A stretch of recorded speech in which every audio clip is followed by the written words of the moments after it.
As far back as I can remember, I always wanted to be a gangster. One of the worst performances of my career, and they never doubted it for a second. We all go a little mad sometimes. I believe there's a hero in all of us that keeps us honest, gives us strength, makes us noble. You just gotta keep living, man. Livin. Son of a bitch. He stole my life. I love the smell of napalm in the morning. Welcome back to the Shot by Shot podcast, where today we're talking some 2024 releases again, but although this has been a good year for film so far, we're going to get a bit negative about it. We're talking not our favourites, not necessarily the worst, but the most disappointing.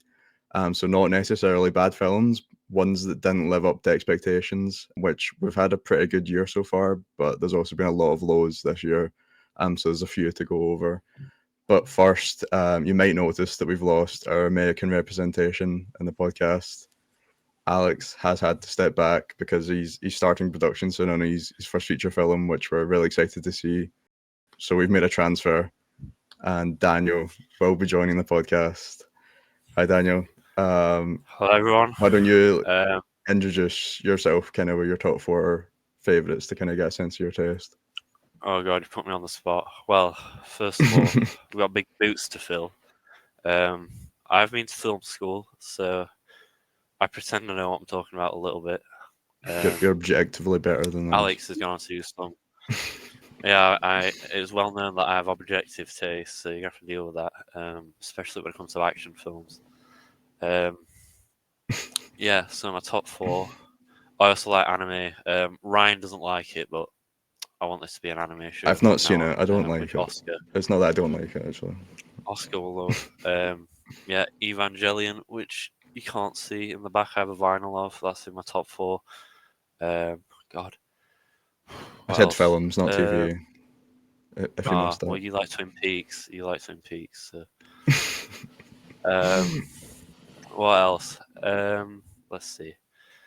I'm confused now because it's a Christmas top 4 at the minute.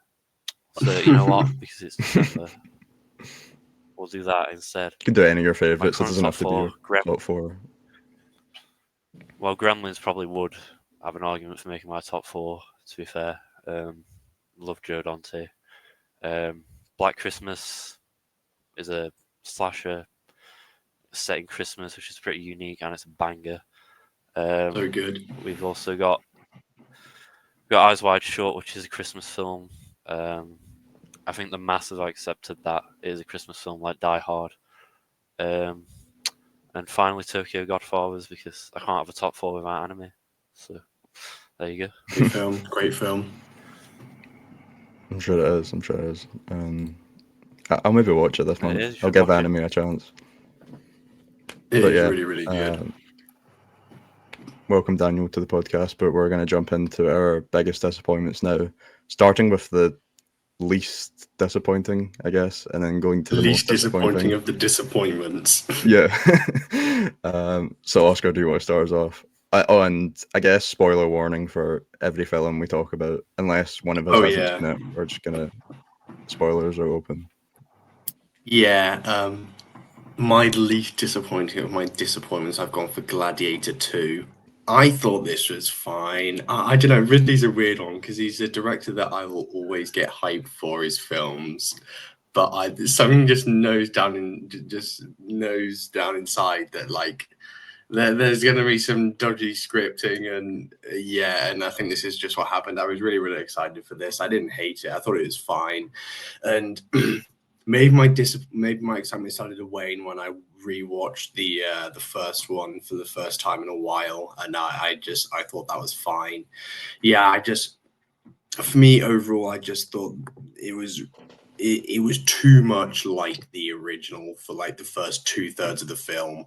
I like that he kind of delved into the more ridiculous side of things and just brought that up, but I couldn't care less for half the characters. Denzel Washington just carries every bit of screen time he has, no matter who else is on screen. Paul Mescal was fine, but I think it treads too much on the original. The last act does kind of save it a bit. It has some originality to it, but for the most part, really disappointed. But yeah, not bad. It was fine. not too bad. That's fair. No, I really liked it, that but hurts me. high expectations Yeah. with Ridley Scott. I know you really liked it, Daniel. So 4.5. I really like Napoleon though as well, even before the big cut came out. I think I gave that 4, and I didn't even watch that in the cinema. So yeah, I think it is. You can definitely accuse it of being a legacy sequel, but unlike a film that I know you'll probably bring up later, it's not as aggressive, or it doesn't harm cinema in quite the same way that film does. But I won't spoil that. So yeah, but no, I really enjoyed Gladiator. I think Ridley, apart from House of Gucci, is hitting pretty consistently at the minute. I still haven't seen House of Gucci somehow. you need to watch it. I It's will. the best comedy of the decade. He hasn't missed in 10 years. I say since 2014. What? Exodus, Gods and Kings was last miss. Martian was Yeah. a big miss. Yeah. Martian's not bad. Orange Sand films. Yeah, an Orange I Sand tried to film. watch Gods and Kings and I gave up like 20 minutes in. It's so bad. Possibly the worst casting of all time, but I like the casting in Gladiator 2. I don't really get the hate Paul Mescal's been getting. I liked him. But yeah, that's a fair one because the expectations from Ridley Scott are high. But my fifth one, you're not gonna like this, Oscar. I'm going for La Chimera, which Come on, man. wait, there was so much hype around this. I've seen so many people It's so say this is like good. their favorite film of the year, and it has a 4.1 on Letterboxd. There is positives. It's not a bad film. I really like Josh O'Connor, or I like Josh O'Connor as an actor. I don't particularly like him in this though. He's not great as the leading man here, at least. Kind of rocking the old shoes and the dirty beige suit, the classic Italian kind of neorealism is going for. But it's trying to balance surrealism with it, which I don't think it all completely blends together and works well. The highlight for me is the cinematography because it's playing with like different film formats and aspect ratios, like 16mm, Super 16, 35. It's a really beautiful film at times, which it's used in an interesting way, but I just don't really think there's much else going on that's super interesting outside of that opening scene that it sets up Josh O'Connor's character, and it doesn't really develop him much past that or do anything that's much interesting, especially since a lot of the side characters are just a kind of dreadful to be around. It's such a good film. Absolute banger. Do not listen to Ryan and go and watch La Chimera. Do you think I like it, Oscar? Beautiful. Pardon? Do you think I like it? Or is it too Good slow? question. I'm kind of siding with Ryan from what he said, but not seeing it. It's not. It is I kinda slow. wouldn't say it's like really, really slow, but it's not. It has its like maybe like quicker moments, but you might find something out of it. But I actually loved it. The first hour, like, it's hard to get into. The whole hour. Yeah. Which it does some interesting stuff towards the end, but like the first half just isn't. The ending is really pulling me in to kind of get emotionally attached to what's happening. I'll tell you what, I'll watch it if it gets a Best Picture nom, which it's not happening. No. There you go then. All right, should I give my 5? Yeah. Okay, so to say this is 5, it shows I've had a pretty good year because this Oddity is my 5. But I didn't even dislike it, to be honest. I think I gave it 2.5. It was just a word of mouth thing, which I'm a bit weird with horror that gets word of mouth. I usually buy into the hype too hard, and then it doesn't really impact me. I think it's fine. I quite like the idea of it. It's a really interesting take on a horror. Like, there's not really a villain. It's more a psychological horror study of trauma, which is a big thing in 2020's horror. The reason it's on this list is because I thought the acting was not good. I keep going on about it, but that main villain guy was absolutely awful. Some of it's so bad. It's kind of like a YouTube short horror at times. Yeah, it's like a YouTube short, like Starman video. I don't know. It's weird, but It kind of is. that the main lady is playing like a weirdo, so she can pull it off. But yeah, I don't know. I think, to be fair, the final scene of that film is really effective. It lingers on a shot for about 2 minutes, and you're just waiting for the jump scare. And even when it does happen, it got me probably better than anything else did this year, apart from Red Rooms. So yeah, I think it's worth watching. I wouldn't tell anyone not to watch it, but if you can get past the acting, you might take something away from it. I didn't quite like it. I did quite like it actually. I think it kind of tails off towards the end of it. The last act is a bit, but no, I did. I was genuinely terrified during like 2/3 of that film. Yeah, I true. think I can it see does why its job people wouldn't well, like but I it. think it just lets loose a bit in the last act. Yeah. It takes a lot to scare me, so the fact that it even done that, I give a lot of props to it, even though it wasn't like the greatest well-made horror that's It's probably released this worth year. watching just for the final scene, to be honest, because I agree. I'm not Yeah. easily scared, but that is effective horror. Final scene is funny. My number 4 is I've gone for Alex Garland's Civil War. I think I had hoped that he could redeem himself after the atrocities of Men 2 years ago. Turns out that Men's wasn't good. the case, and he's on complete fraud watch now, and he's just completely tailed end his career by producing 2 bangers and then going back to back stinkers. Yeah, this film really just didn't do it for me. Obviously, quite a polarizing film already. I think the kind of lack of politics really just doesn't give this film anything to grab on. It's quite cowardly, and I think the film was also quite ugly as well. The shallow focus is good for some moments, but it's like consistently every single shot. I'm like, I want to see the back. I want to see your backgrounds. I want to see something in focus. It's not doing anything using it that excessively. And it has some of the worst writing decisions ever. The last act is really, really funny because of how bad it is. You just got wait, who is it? Kay Spaney that just stand? It is Kay Spaney that just stands in the hallway taking photos while she's getting shot Yeah, at. she jumps in front of gunfire for no reason. It's so funny, and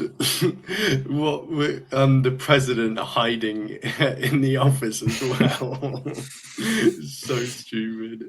Like, stupid things can be good sometimes, but this was stupid in the sense is it was trying to take itself seriously, but it just ends up the complete opposite. But yeah, Kaylee Spenny innocent. Just please, Kaylee, pick some better projects. You've been in 2 horrendous films this year, and you are the light of each of those films. So please, yeah. And Alex Garland, what are you doing, man? Just really poor, incredibly on the nose at times, and it just can't decide what the film wants to be. It's kind of just stuck in the middle lane, doing nothing the entire film, really. I think she's been in 2 3.5s, so that's where we can agree. Oh dear. I love Sloth. He deserves better. I do agree with Oscar because my number 4 is also Civil War. Yeah, this was really not even just his weakest direction. I think it's just the weakest project he's ever worked on, even in his writing credits. Which I'm a big fan of him just in general, like everything he's done. But I even liked Men when it came out, and everybody was turning on him then. But this one just feels like such wasted potential. Like the idea of going through the US in a Apocalypse Now-esque kind of war zone does sound interesting. There's some good sound design and like spectacle and moments in here that are really good at moments, but it's just a big disappointment and wasted potential, really, especially with this cast, because I do love the cast. Pretty much everyone in there is at least doing a good job, but it's just so disappointing for Alex Garland.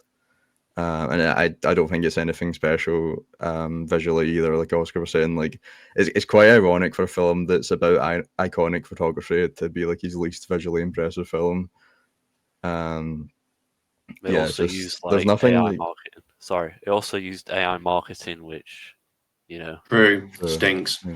A24, man, they have bottled. They just got in the mud. They've like, oh, we're gonna get kind of indie cinema out there, and now they're using AI and promoting chocolate rather than promoting their own films. What This are was you also their doing? biggest budget as well. Was it 50 million they gave Alex They've Garland to had do flop this? after flop, and they just don't bother to market their films, and yet they just get hailed as like gods. Yeah, Neon's the better director now. Yeah, we all know the better director. Oh god. Oh dear. All That's right, funny. my 4 is Joker 2, which, if it Ooh. wasn't for Todd Phillips on social media, I probably wouldn't even put it on the list, but it was really annoying me because I don't think the film is that bad. I think it has an interesting idea. It does feel a bit resentful of its audience, but I kind of like that. I kind of like that it's like a big FU to like people who love the first film. But the trailers marketed this as like a big grand epic musical, and I've had people argue it didn't, but it did. It did market it as a musical. And then on Twitter, Todd Phillips was suddenly like, "Oh yeah, this isn't a musical. I don't know why people expect it's going to be a musical." And then you watch the film, and it is, I guess, but also isn't. I think the best parts of the film are the musical elements. They're really well shot and really colourful, but that film just feels so conflicted. It feels like it doesn't want to exist, which is a bit of an insult to paying audiences. But I think the idea there was good, but the execution wasn't. And even though people don't like the ending, I thought it was one of the highlights of the film. People were acting like Christian Bale's Batman appears, and I don't know. But overall, another letdown, but not a huge letdown because I didn't have much expectations for it. For some reason, I did think about putting it on my list, but I was never excited for this for the You first did not person to argue anticipate first. that. Yeah, you did not. You day one hater. I was kind of looking through my 24 I was like, oh, what can I put on here? And yeah, but I agree. I really don't like this film at all, but I think the highlight of the film is how much it destroys the first one for people who kind of loved it, and it is hilarious to see because I don't like either of them. But if only the film was actually good and actually enjoyable, rather than being an absolute 2.5 hour slog of boring nothingness. But yeah, it is funny, the ending especially. I do respect the 150 million rage bait. Oh dear. But yeah, I can see why people don't like it. I enjoyed it just for the musical sections were my favorite. Did you see it in IMAX? Any of you? No. I think it made a good use of that because when it went into the musical areas, it would like expand that aspect ratio, and it was a nice breath of fresh air because you'd be stuck in that like courtroom drama, which is just really boring, and then it would like expand the ratio and just go into this like grand like one from the heart like musical. So I really like those sections, even though like that's the thing that people like mostly hated. So it was a fun time, but I can see why people hate it. Right, my number 3, I have gone for Osgood Perkins's Longlegs. Neon had done their thing on the distribution and marketing side and marketed this film extremely well. Exactly how a film should be marketed, and it ended up being very profitable because of that. And a lot of hype was building. I was like, oh, I love Mike Monroe, and it sounds really, really cool. And we get to it, and I'm just like, oh, what are you doing? Like nearly every single shot, you've got your subject centrally framed the entire film, and I don't usually have a problem.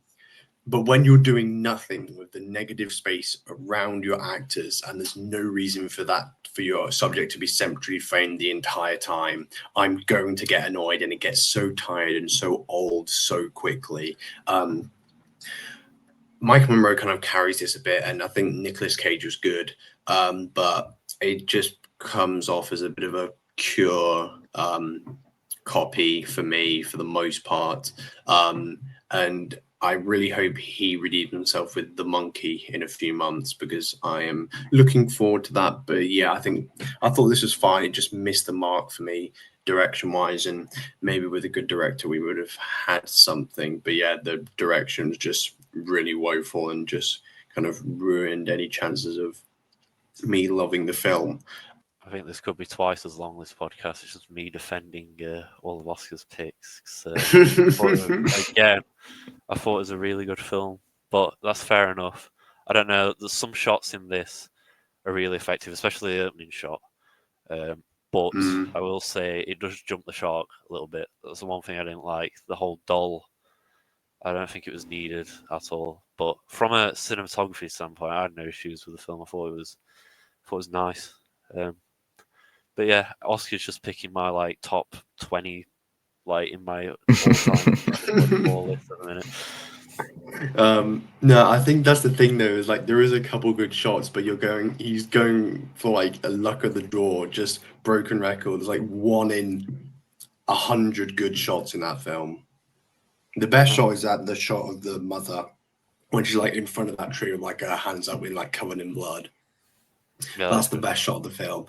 And the scene, the little edit, and the first scene, that jump scare of Nicolas Cage just scared the hell out of me, definitely. And there are some creepy moments for sure, but yeah, just really annoyed me, that film. Yeah, I think Nick Cage is the highlight. I don't know. It was pretty close to being disappointing for me, just because it was being hyped up as like a 5-star horror film of the year before it came out. Yeah. It also wasn't that scary. Like there were some good scares, but people were like hyping up with like, "Oh, this is the scariest thing I've ever seen." Yeah, I think he's an alright director. I didn't really like his his debut. I think it was. I don't remember what it's called. But the one before this, I didn't love that too much. Which I also kind of had that like center frame cinematography. So it's just a thing that he does. So it was kind of what I expected, and just it didn't really bother me that much, but still a good film. It wasn't disappointing, I'd say. But Neon, they're kind of taking the L with a double back-to-back with Immaculate. They were really, I guess, trying to grow themselves as distributors, to kind of grow their reputation. But I think they missed quite a lot with these horror films that came out, especially this one and Cuckoo. Because I don't know, this was just really rough. I don't know why Sydney Sweeney was so desperate to make this, because it's pretty much just a remake of a combination of a couple other films like Suspiria and Rosemary's Baby. It pretty much is just a modern remake of Rosemary's Baby hidden behind something else.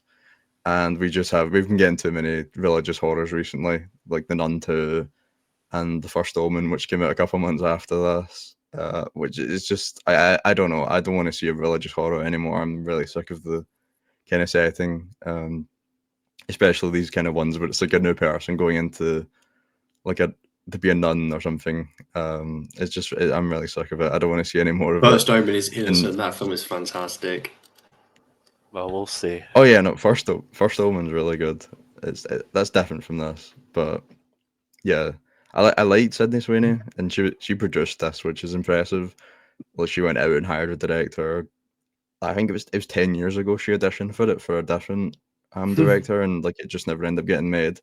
So she put a lot of effort into this getting made, but I don't really know why, because it's really derivative. Last scene and carried that film. Yeah, for sure. Yeah, if the rest of the film had been like those last 10 minutes, then I would have really liked it, but the rest I just didn't really care for it at all. Okay, I will go for my 3 then, which is, it might be on everyone's list, Maxxxine. It could have been higher, but I don't know. I sort of saw it after all the original reviews came out, and pretty much everyone was dogging on it, and it was actually worse than I expected it to be, which is impressive. It's an absolute screenplay nightmare. It's just awful. I don't know why this film exists. Either keep it in the oven for a better idea, or just don't make another. And everyone's obsessed with making trilogies now. They get like an X trilogy, but the last act of this film, like what is happening? I remember like there being a big shootout for some reason, people dying, people like monologuing before they die. Oh, it's so funny. There's like no horror aspect to this at all. It's like a weird Once Upon a Time in Hollywood, but it's just all the worst parts. I don't know. It's really terrible. I don't know why T West is so insistent on rushing films out, because I thought Pearl was really good and I thought X was good. I think Pearl's my favorite, but I have no issue with people saying X is a favorite. They're both really good films, but they should either have never been made or let it cook for longer, because it was terrible. It is abysmal. It's not on my list because I don't think I was excited for it in the first place. Oh dear, it's like the most woeful Giallo homage ever. The scene with the psycho house is so bad. It's one of the worst written scenes of the year. Oh dear, I kind of feel sorry for all the actors involved because there's some really great actors in there. And Ty West just went and did he write it as well? I'm not sure. Oh, there's that. I guess so. There's that scene with the Psycho set, isn't there? Like we're on the Psycho set. This is where they film Psycho. It's like, what is that? It would have been funny if they said like this is where Psycho 3 was shot. Yeah, Or something like that. As you're standing in front of the most iconic locations ever. So stupid. It's so bad. Oh dear. Maybe the hottest take of this episode so far, but for my second place, I have gone for Dune 2. Womp womp. Not a bad film by any means, but one that I have some deep frustrations with. I still think it's good, but my hype for this was beyond the moon. Ridiculous. And yeah, as I've seen it more, I just get more and more frustrated with the writing choices in this film, and I think it feels so cut up, and I don't think Denis really understands the level of depth and emotion of this part of the story specifically, but kind of rushing from place to place, scene to scene. I think it's edited really poorly. It could have been easily an hour longer, and it needed to be. But even in that, we, from part one, we lost Eric Roth, who is one of the co-writers, and I think it's really evident because there were some horrendously written scenes in this film.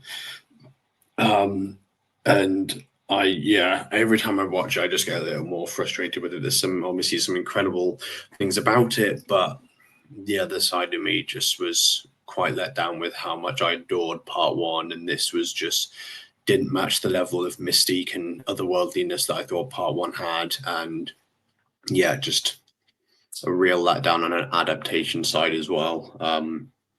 Let's see what he can do with Messiah. But yeah, it's still a good film, but yeah, just quite frustrated really. I'm gonna have to bring it up. I always do when you bring it up. How many times did you watch it in a short span? 5 times. I think if I watched any film 5 times, I'd start picking it apart a little bit. But then again, I have a weird relationship with Dune, so I don't really mind you tearing it apart because I find it funny. I still don't like the first Dune, and weirdly love the first Dune. is so good. But I do need to rewatch First Dune. I don't even have it rated anymore. I wish I did for Rage Bait, but it's probably not a fair watch because I probably need to wait for a cinema re-release to get a fair opinion on it. But I didn't have any problems with Dune 2. I don't even like action films that much. And but haven't you read the books and everything? You're really deep into the. So yeah, that's another bit of ammunition to tear it apart. Yeah, it is. It is. What if the book's just bad and you've not realised that yet? Shut up. But yeah, I think Dune 1 is better, but I also have problems with the kind of pacing of the second half, but I'm not going to go that far. You've took it too far going that low. It's nonsense. Yeah, that's it. I don't think nobody's going to beat that hot take. That's insane. I have one. We'll see.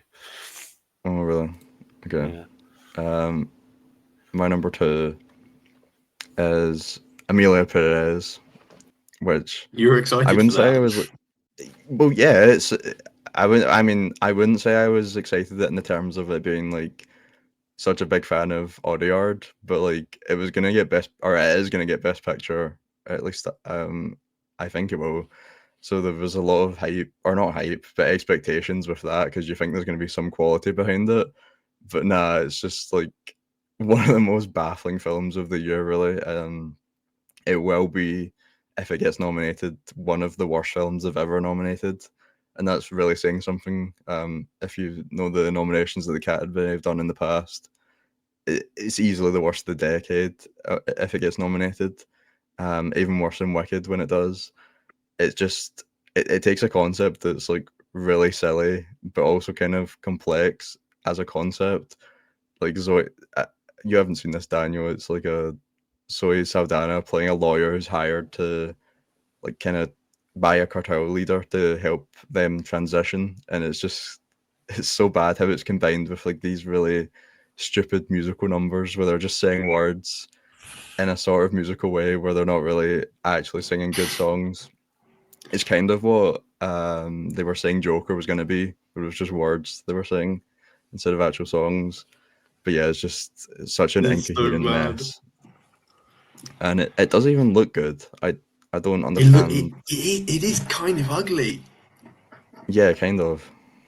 It's really ugly at parts. I just don't understand why it's in the conversation at all, apart from Zoe Saldana, who is at least Mm, the highlight of the film. They mm. all three of them shared the Cannes like leading actress award, which that's an insane sneak from Selena Gomez Selena because Gomez. she was really bad in this, and those she was clearly struggling with those Spanish talking scenes, But yeah, which she admitted herself that she wasn't like confident in her Spanish. Which yeah, she's just awful in this movie. But I will give Zoe Saldana the praise. I don't think she's like Oscar worthy, but she was like at least good.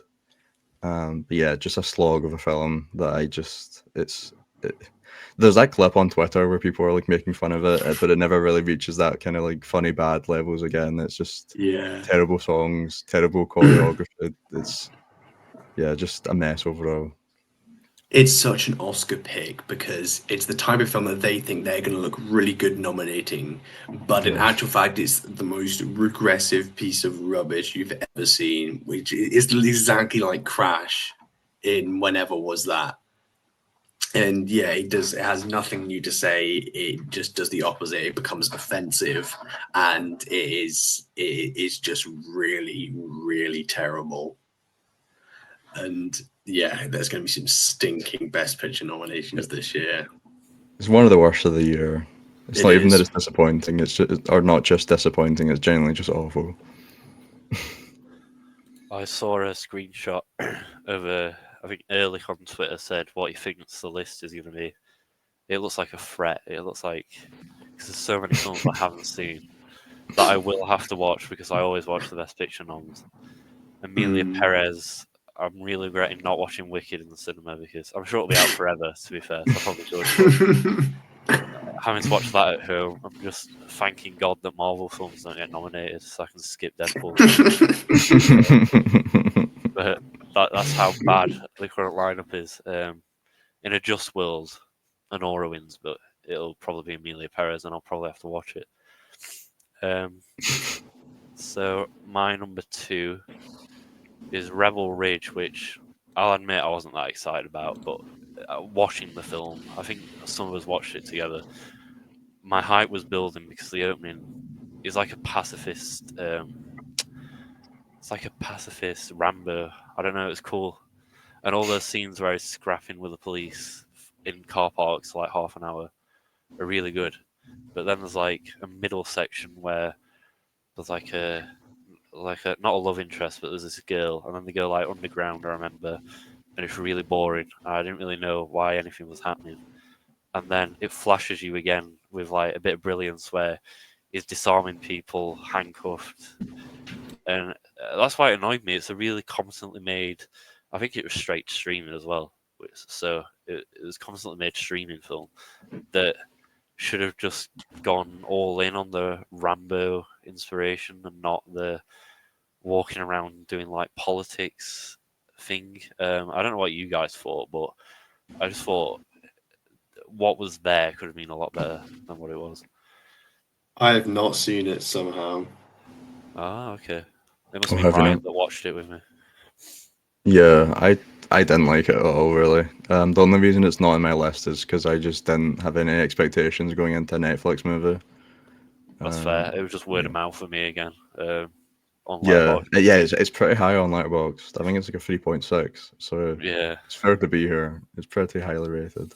And I have not seen Rambo to like really compare the plot. Yeah, literally just watch First Blood. It's just a better Rebel Ridge, and it's like constant.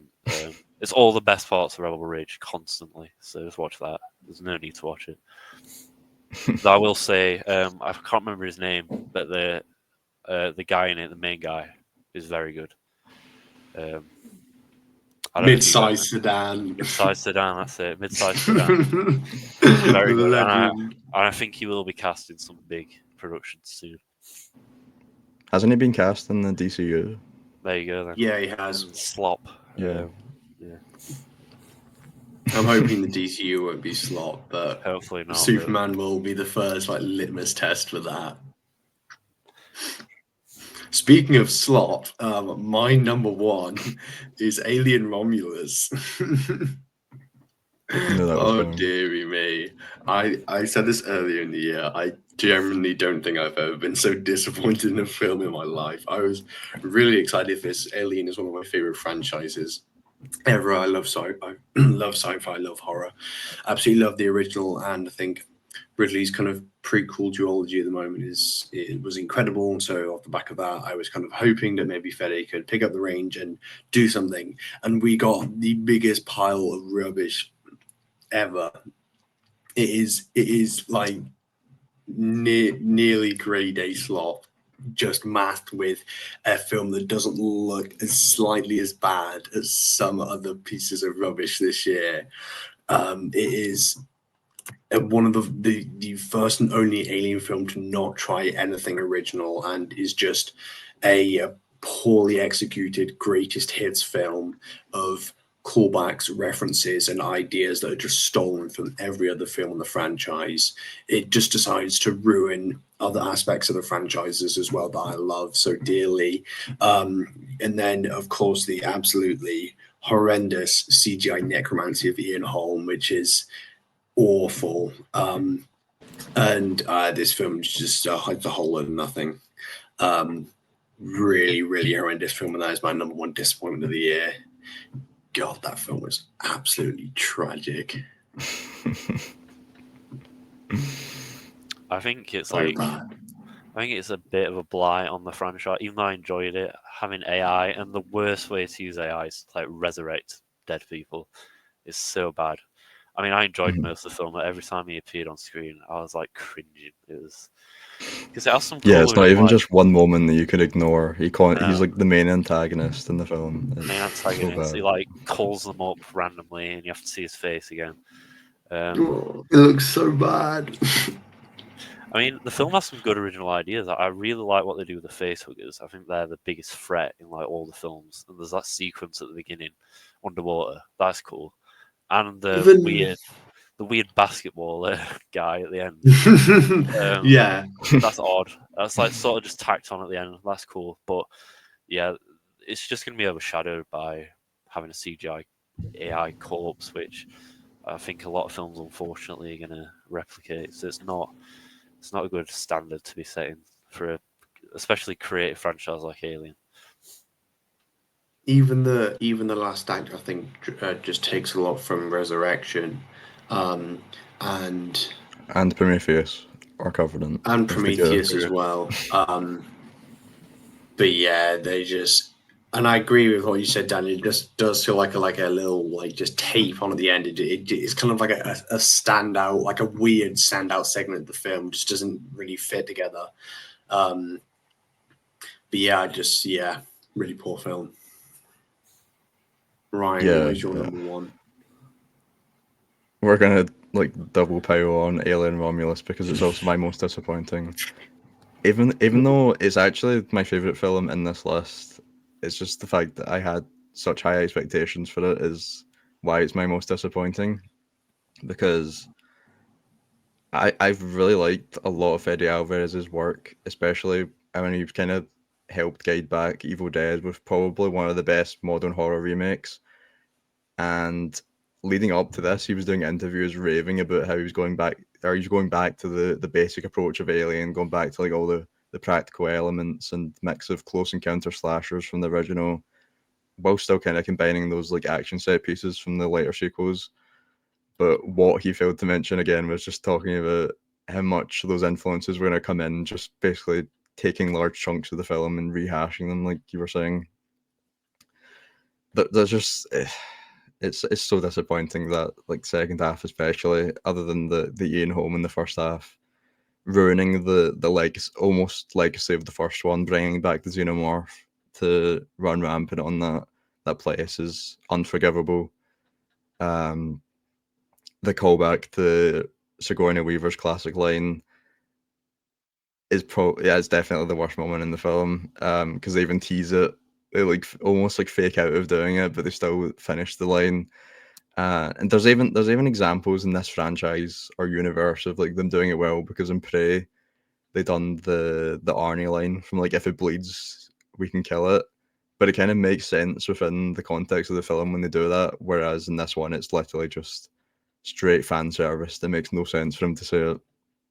And there's so many callbacks to even go over all of them. Like we're saying, there's like genuinely like almost like every scene in the last like second half of the film, there's a moment that is like taken from another film, which just taints the film so much.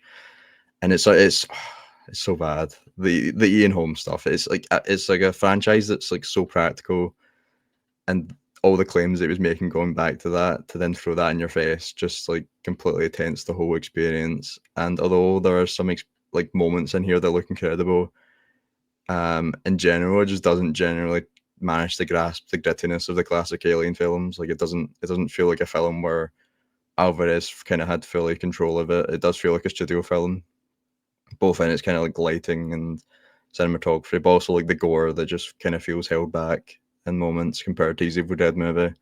So yeah, it's just there's a lot of disappointing things even outside the callbacks and fan service moments that people like to say that you can just ignore and have fun with it. There's still things that bother me in the film.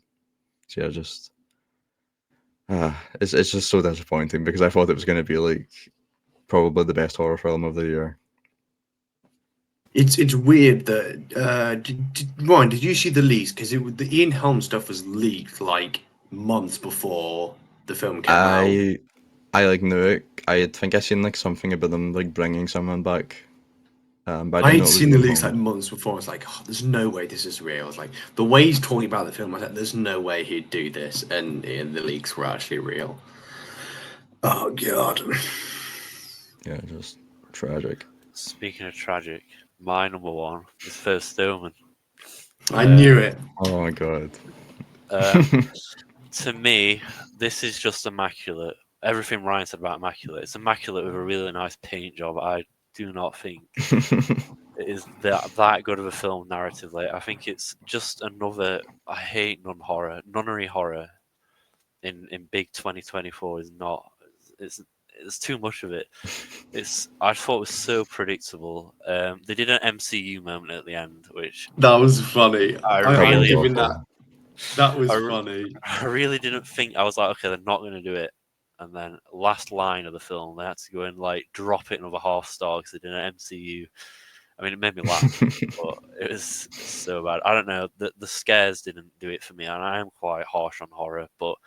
And I probably did watch this in a bad mood. I do think it's better than Immaculate. I'll give it that.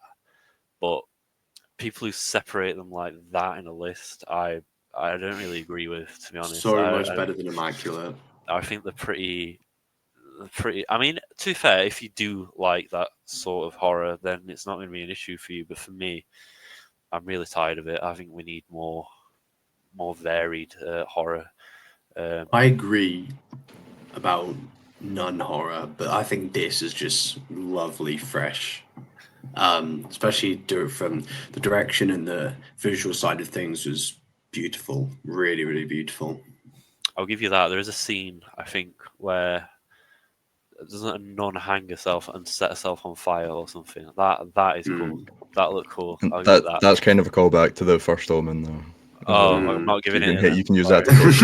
Yeah. It's more The scene ammunition. with the hand as well, when she's like looking into the glass of the thing, like the reveal and the blocking of those shots and the way it's edited is really nice. That scene's really tense. But yeah, I absolutely love that film. Really fantastic. I think I'm just jaded with that genre, and I compare Boring. everything to The Exorcist, which I shouldn't do. I know it's not technically non-horror, but this possession horror, just leave it to the master, I think. That's fair. Nothing's going to come close to The Exorcist. Nothing. I think as far as studio films, I think this was really well directed, but I can get the kind of fatigue, like I was saying with Immaculate. Yeah, I really liked it. My theatre experience was completely ruined for that, so I still need to rewatch it. Why? What happened? Yeah, but that. Oh, there was just the people coming in drunk, spilling drinks the whole first 30 minutes of it. Funny. Until eventually they just left. So most of the film was ruined for me. Fair. But yeah, that's all of our most disappointing, isn't it? Yeah. I believe so. Let us know about these hot takes, the awful takes about the First Omen and Dune, what you thought. It's definitely hottest takes here. But yeah, let us know what you thought about that. We're going to go into our top 5 watches of the past week. So, number 5, I have the first ever Giallo film, which was The Girl Who Knew Too Much, kind of slightly taken from the Hitchcock film, The Man Who Knew Too Much. Not a direct remake at all. It does it perfectly in the kind of Giallo style and really kind of sets it on its way. It's absolutely beautiful. Some really lovely composed shots in this film. Kind of flooded street lights at night in Rome is absolutely gorgeous. Uses the architecture really, really well. Really engaging mystery, and it sets itself apart from the kind of having that influence of the Hitchcockian film. But yeah, I thought this is really, really fantastic and would highly recommend it. But yeah, that's my number 5. Is that Mario Bava? I believe it is, yes. Yeah, I need to check that out. I think I've only seen one of his Giallos. And like I think that was my first Mario Bava, but yeah, it is really, really good. Yeah, he's like the godfather of the Giallo, at least before Argento. Yeah, I need to check that out. My number 5 is House of Tolerance, which Oscar put me on to. It's by Bertrand Bonello, who made The Beast this year. And it's kind of it's before The Beast, but it's kind of what he's doing in the first half of The Beast, where it's this period piece. And it's also beautifully shot in 35mm, but it's this like brothel house in France. But it's this really kind of almost like, it doesn't feel like a historical period piece in that sense, because there's like modern music in it, and there's split screens and stuff that kind of takes you out of or not takes out in a bad way, but it's not. It's kind of in this isolated scenario where they don't leave the house, so it kind of stays outside of time, like The Beast does at times. But yeah, another great blend of kind of the traditional and kind of new film techniques, I think, from him. Just a really interesting director that I need to dive into more. One of the highlights of France France just in general. Definitely. Very dark film that took me off guard. Yeah, my 5 is Twilight Zone the movie, which I have to mention because it's such a spectacle. It really is a spectacle. How Max Landis has a career. Sorry, John Landis. That was a stray, but I don't know how Max Landis has a career either. I literally decapitated 3 people, and the film is just there in an anthology, and it literally opens with it, and it opens with a guy shouting every slur I think you can probably think of. It's crazy. It's so bad. Crazy. And then you have like the next like story is Spielberg being all like happy with these old people running around in a garden. It's like Peter Pan. And then like the highlight of the film is Joe Dante. Just watch that section from that film, because the practical effects is pre-Gremlins as well. he is really flexing his talents at an early age in that. And then I think George Miller has one. That's all right. It's like a gremlin on a plane. It's pretty fun. It's like an impossible film to like rate though, because it literally kills people like in production, and it is the worst section of a film. Arguably, is the one that kills people. So yeah, I don't know how John Landis still has a career, and it is his fault we've got MCU like factory slop, because Spielberg started advocating for less directorial control and everyone listened. So Oh dear. yeah, thanks to that film. It's definitely worth watching though. It's so weird. That's my Yeah, I'm 5. glad it released just for that Joe Dante short. But yeah, Oh, it's amazing. Yeah. Oh dear. My number 4 is, I usually don't do kind of new releases, but this has been out for a while. It is a 2024 release, but it's been out for a while and I've only just got around to watching it, and that is Hundreds of Beavers. Oh, this is so good. Kind of really bringing back the black and white silent film slapstick comedy. Just what the genre needed, really. It is such a breath of fresh air. Shot on a 150k budget. The behind the scenes are just, it's pure movie magic, man. It's so cool seeing what they did, and it's hilarious. There's no real kind of audible dialogue. There's like words spoken, but it's just gibberish, and it's hilarious and ridiculous and so stupid and absolutely wonderful. And I had just such a brilliant time with it. But yeah, I would absolutely recommend everybody to watch it. It is just wonderful. for sure. It's so good that it's also my number 4 of the week. Yeah, just I think it's like my top 15 of the year. Like, it really is. It's such a good comedy. And just the behind the scenes stuff. On the Blu-ray, there's like a 4-section.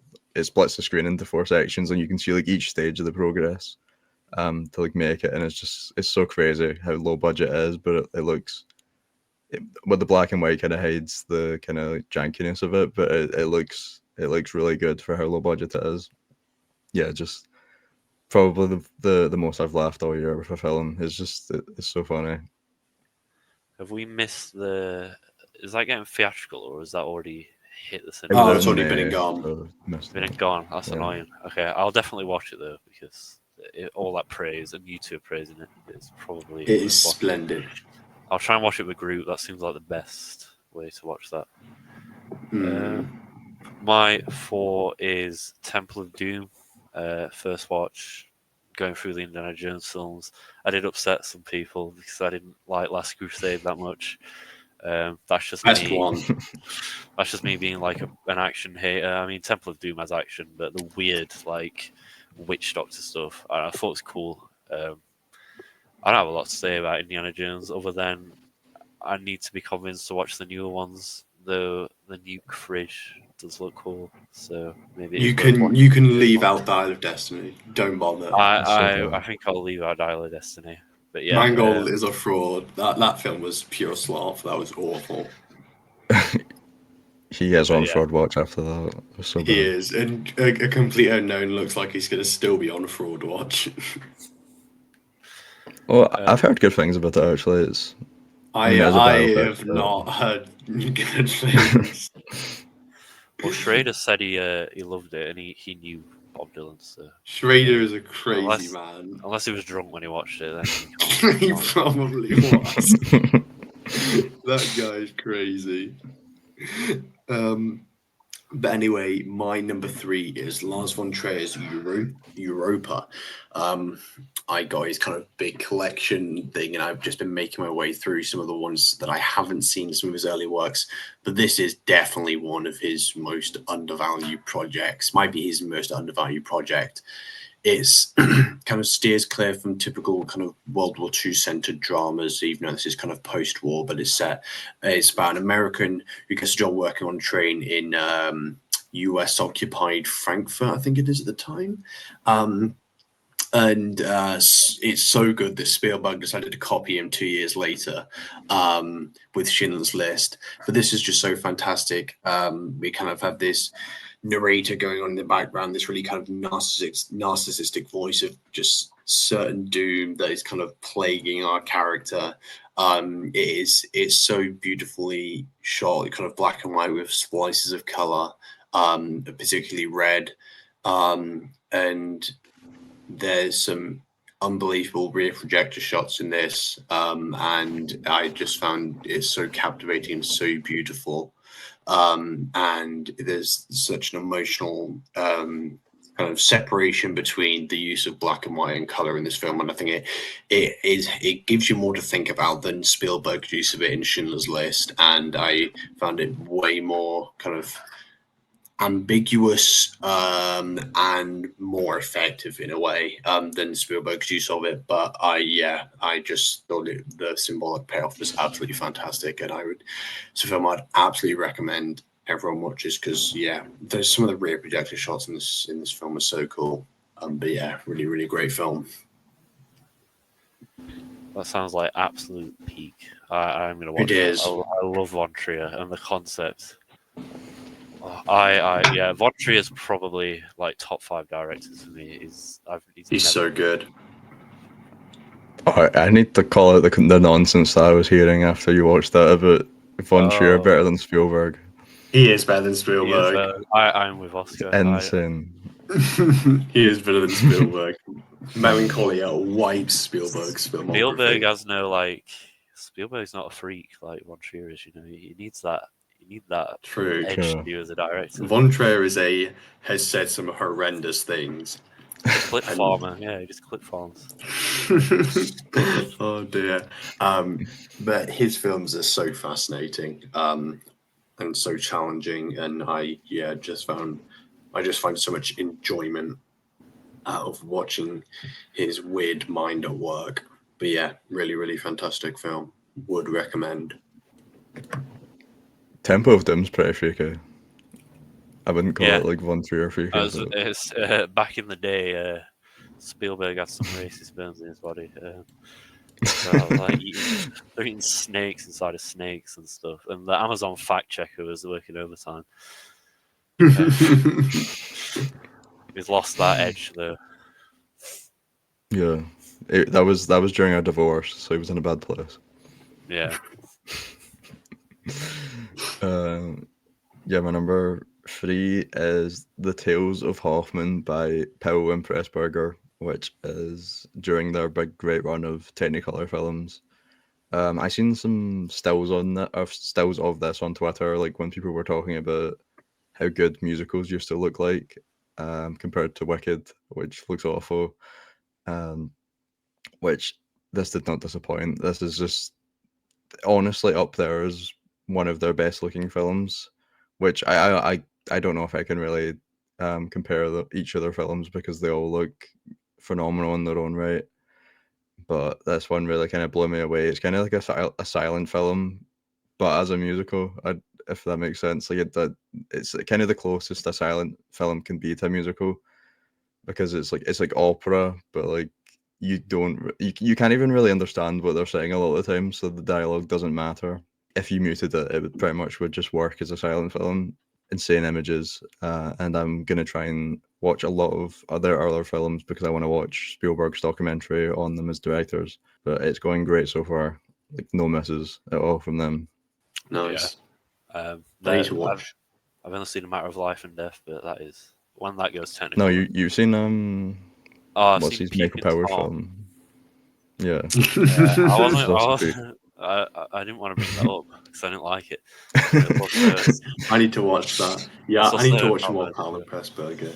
Black Narcissus is unreal. They like the paintings for the backgrounds. They did like optical illusions like on the floor for some of the shots. It is unreal, that film.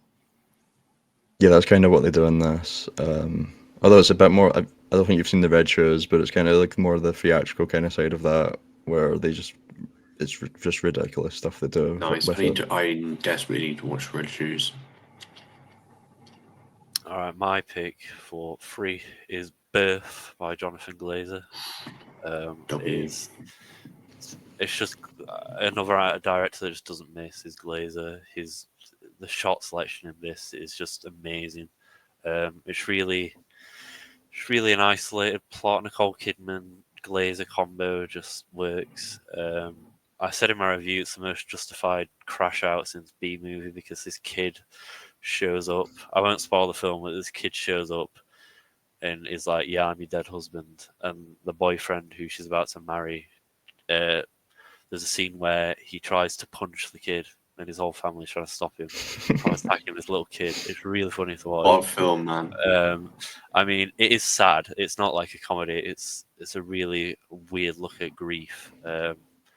Glazer manages to capture really unique concepts, but it grounds them on an emotional way where you can connect to it.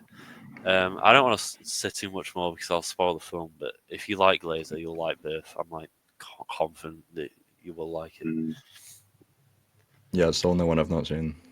Nicole Kidman is so good. She keeps on proving why she's one of the best actresses ever. I'd agree with that. Without a doubt. And Glazer proving why he's one of the most important filmmakers working today. Even though he only makes a film like once every 10 years. Come on, man. Yeah. He lets it cook, you know. He does let it cook. Oh, dear. For me, my number 2, I have gone for The Third Man, a noir that I've been meaning to watching for a while. This is so enjoyable. Orson Welles, he has insane aura. He just, that shot where he's kind of stood in the alleyway and you kind of see his face for the first time. And it just lights up. That man is crazy. This is so fantastic, brought to life by the most incredible SpongeBob sounding score ever. It's so funny and it's so odd, but it somehow works so well for the film. But yeah, I just was completely hooked in by this. Noirs are just consistently incredible. And this is just one that lived up to my expectations and one that I definitely want to rewatch because I found so much enjoyment out of it. And just ridiculous, but yeah, absolutely loved it. I kind of want to get the collector's edition just because it has a music box that plays that SpongeBob. I checked and it's sold out on HMV anyway. Has it? Yeah. That's a film that gets constant re-releases where I am, so I'll watch it next time it's out because I don't know. I want to give it a good shot. I don't think if an old film released in the cinema, you can't skip it. Oh yeah. Yeah, true. Yeah, it's one of the best of the 40s, so definitely watch it if you've not seen it. Speaking of old movies getting released in theaters, I managed to see I Am Cuba by Mikhail Kalatozov. He's a Russian director who also done The Cranes Are Flying. He has a couple of films in the top 100 on the Letterboxd list. And this one, I think I might have even liked it more than Cranes Are Flying, which I consider one of the best war movies. So it's high standard. But this kind of blew me away just for like the amount of long takes and just kind of handheld cinematography that it has, because there's like it's pretty much every time between a cut there's a long take that's a couple minutes long, and it's just some of the craziest stuff you ever see. Quite like Cranes Are Flying, there's like moments where like the camera will just fly up in the air and you just never mind even for the 60s. If they done it nowadays, I just wouldn't even understand how they done some of these, because it just seems like the cinematographer's like flying with the camera. Like it makes no sense. It's defying physics.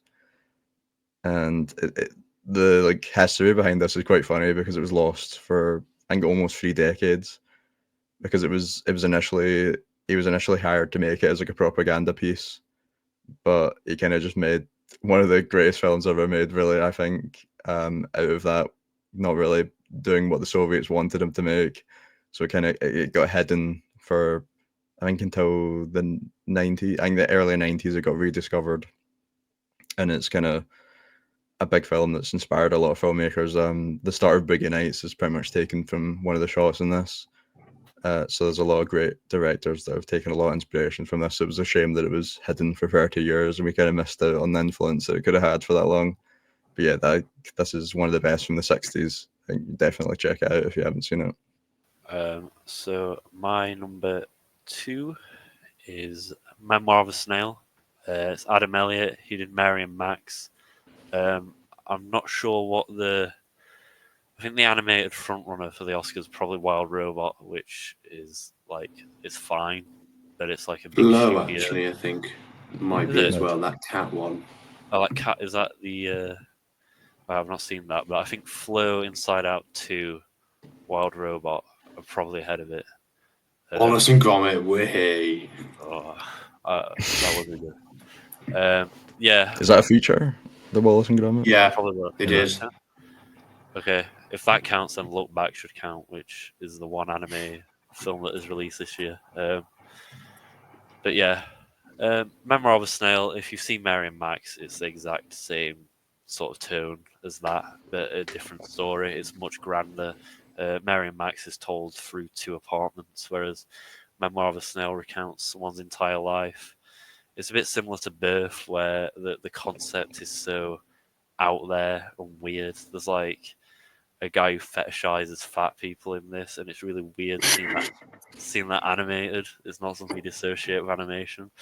And the main kid is just obsessed with snails, which again is just really odd. But if you like Mary and Max, you will like this. I think adult focused animation is becoming more prominent, which is good. And yeah, if you like Mary and Max, check this out. And even if you don't, watch it anyway, because I think it is the best animated film of the year. And we don't get I it do till want like to check it out. February. Mary and Max is really good. You're exposing me that we don't get it till February. Yeah. Wow. How could you? Guys, I don't pirate.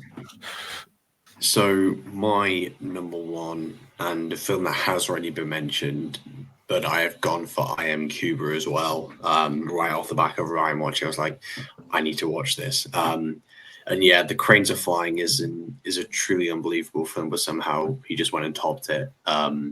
It really is a film forgotten in time. And when it kind of came about in the 90s, everyone was just hurling like, oh, this is just propaganda. This is propaganda. La la. What are you doing?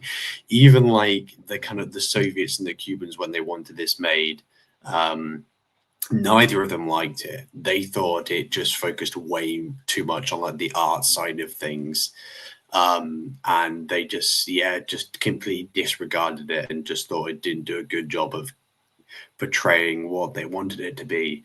And in the end, we're kind of left with one of the most remarkable anthology films ever.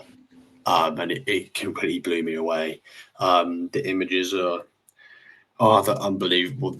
I just jaw on the floor from some of the wonders and the shots in this, breathtaking. I'm sitting there like, how is the camera there? Like, how are you doing this? What is happening? Sense. I genuinely have no idea how they done some of the shots. It was just blowing my mind. And I think there's he captures so much emotion in kind of the low angle, slightly tilted shots as well. Really kind of distressed, kind of head and shoulder close-ups a lot, which is what he loves to do, especially in Cranes Are Flying as well. But it's so powerful, and I think its structure is so important in the way it kind of finishes off. But it's so ridiculously impressive and one of the most incredible feats of filmmaking I think I've ever watched in my life. But yeah, I would recommend it, and just beyond anything, it is truly unbelievable film. He has such a the cinematographer as well. I've forgotten his name, but there's such a glow to the edges of and the textures on his work, and it looks Sergei Yurosevsky is the cinematographer. Yeah, he worked on Cranes Are Flying as well, I'm assuming. Yeah, he also did that. Yeah, crazy stuff again from him. Yeah, it's unbelievable. That is my number 1 pick for favorite watch of the past week or so. I'm kind of cheating with my number 1 because it technically is a rewatch. Because I'm going with the Kettle Bell, the whole bloody affair, which it's the first time I've watched it as like a one edited version of it, so it's kind of a first watch. But of course, I've seen Kill Bill several times. I think that was my 4th watch of Kill Bill, but it was only my 2nd time seeing the part 2 because I usually just watch the first one and then leave it because it's by far my favorite of the two halves. But honestly, after rewatching part two, it kind of is an underappreciated film in Tarantino's filmography, even though I know he does consider it to be one film. People usually have part two quite low down. But I think Kill Bill 1 might even be his second best film, because I think it's probably, apart from maybe like The Matrix, it's like the best action film ever made, or Terminator 2 as well, I'd have it behind. But some of the best action ever, really. It blows me away every time. And also, it's rated R in this version of the film, so it's in color instead of black and white to try and get past the age ratings. So it's just fully like gory and bloody. So it's just full Tarantino, which I love that section even more. But yeah, all of his influences just all over this film, and it's just him having fun. And it's so blatant that he just loves film, and his love for it kind of just shines through in the film. So I think if I was putting Kill Bill as like just one film, I think I'd have it like top 3 in his filmography. Yeah, you're objectively boring if you don't like Kill Bill. Like, True. Yeah. It's one of the best action films ever. I personally can't watch one without watching two. I think I like the whole package. I do think 1 is a good bit better than 2, though. It's more varied in like style, isn't it? There's like animated. It is. Yeah, They're definitely quite different halves. Yeah, one pretty much 1 has is so good. little dialogue, and then he goes into his classic Tarantino dialogue for the second part. Yeah, the second one feels really like grimy, like a proper grindhouse film. But I think if you watch them together, you get the satisfying ending. So that ending of Kill Bill 2 is really good. I'd probably have Kill Bill 1 near my top 5, but I think if you told me any Tarantino film was your number 1, I'd agree, because he's my goat. Apart from Django. Or Hateful Eight. I think Hateful Eight is his worst film, to be fair. Wow. But nah, he is the goat. And my number 1 is of this week is Scrooge, which is really boring because it's just A Christmas Carol. Like, if you know the Christmas Carol story, you know what the film is going to be. But to get you in the mood for Christmas, this is a 1951 Scrooge, by the way. To get you in the mood for Christmas, I think this and It's a Wonderful Life are like the most Christmassy of Christmas films. The guy who plays Scrooge is like the embodiment of him. He's so good. The way he like treats his employees in this film, he'll like insult his the guy working under him for being poor, but he pays his wages. It's so good. The ghosts are pretty cool. There's not much like visual effects for the age of the film, but if you've seen the animated Christmas Carol, then a lot of the designs of like the Ghost of Christmas Present and Future are taken directly from this film. But that animated film is pretty nightmarish from memory. It made me cry in the cinema. So I do need to watch that again this year because I've only seen that once. But yeah, there's probably going to be a lot more Christmas films featured in these lists throughout the month because it's the only accessible time to watch them, and they're usually pretty good. Yeah. That was Zemeckis that done the animated version. It is Zemeckis. He did the freaky, not as bad as Polar Express, but freaky motion. Still Nightmare Fuel. Yeah, I think it's more blatantly Nightmare Fuel, whereas Polar Express is just a CG like abomination. Yeah. That's all of our favourite watches from the past week. Let us know what you thought about our hot takes, or at least some of them were hot takes. I think some of them were generally agreed opinions on films from this year, but let us know also what you think is disappointing from this year. Let us know in the comments, and we'll be back next week for something else.